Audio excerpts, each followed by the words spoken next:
trong tâm tu mình sự phai là ni chung cả thấy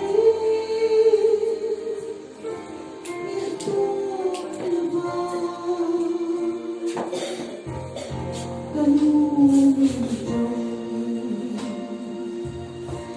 trái sáng gió